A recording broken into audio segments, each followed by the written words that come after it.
قد افلح المؤمنون، یقیناً کامیاب ہوئے مسلمان، الذین هم فی صلاتهم خاشعون، وہ جو نماز میں خشوع کر رہے ہیں، والذین هم عن اللغو معرضون، اور وہ جو بیہودہ کاموں سے منہ موڑتے ہیں، والذین هم للزکاة فاعلون، اور وہ جو زکوٰۃ کا کام کرتے ہیں۔ سبحان اللہ، زکوٰۃ کا کام کر رہا ہے، کیا مطلب ہے؟ یہ ان کی ڈیوٹی ہے، خود بھی زکوٰۃ دیتے ہیں، اوروں سے بھی دلواتے ہیں، اوروں کا پوچھتے ہیں کہ بھئی آپ کی زکوٰۃ کہاں چلی گئی؟ کہیں ایسا نہ ہو کہ اس ادارے میں زکوٰۃ جائے جہاں کی بدعت و شرک پروان چل رہے۔ تو بات سنو، منصور بھائی کے سامنے جو لوہے کی الماری اس میں ہونا چاہیے۔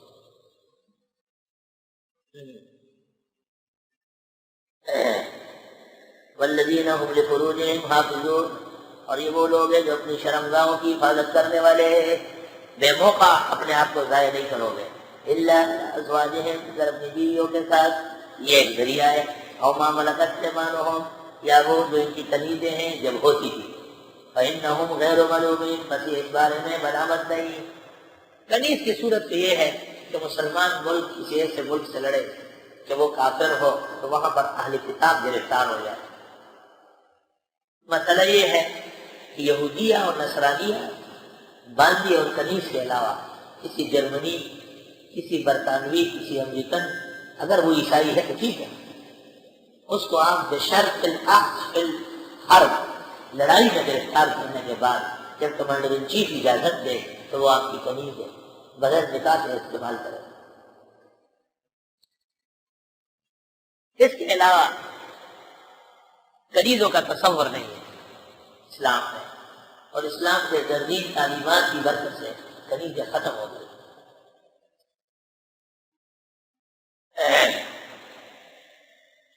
شمس العلم سرخسی 434 میں انتقال کر چکا ہے۔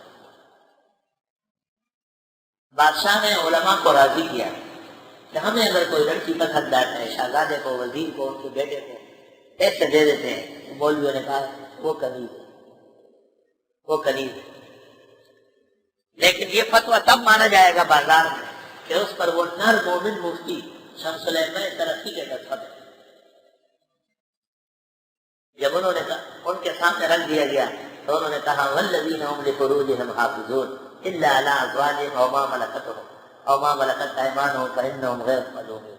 شمس العلم سرخسی نے کہا کہ الانسان لا یباع ولا یشتری، انسانوں کی خرید و فروخت جائز ہے۔ بادشاہ خفا ہو گیا، اس کا فتویٰ ختم ہو گیا، اور لوگوں کی بیٹیاں اور بہنیں خریدنے کا بازار مان پڑ گیا۔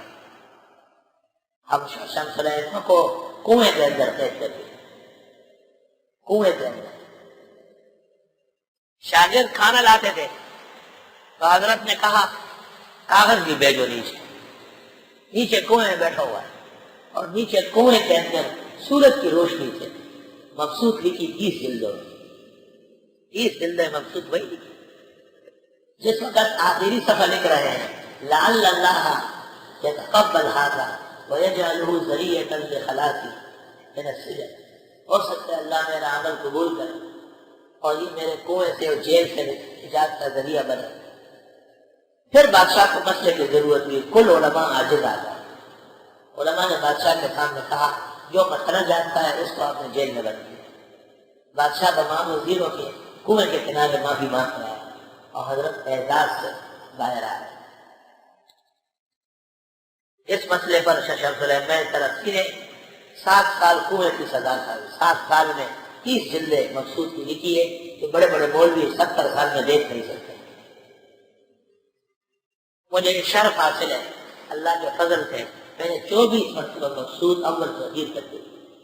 مجھے کتابوں سے عشق رہا ہے، کتابوں سے کمال عشق رہا ہے، کوئی کتاب بھی ایسی نہیں جس کو 2-2 3 دن تک نہیں دی۔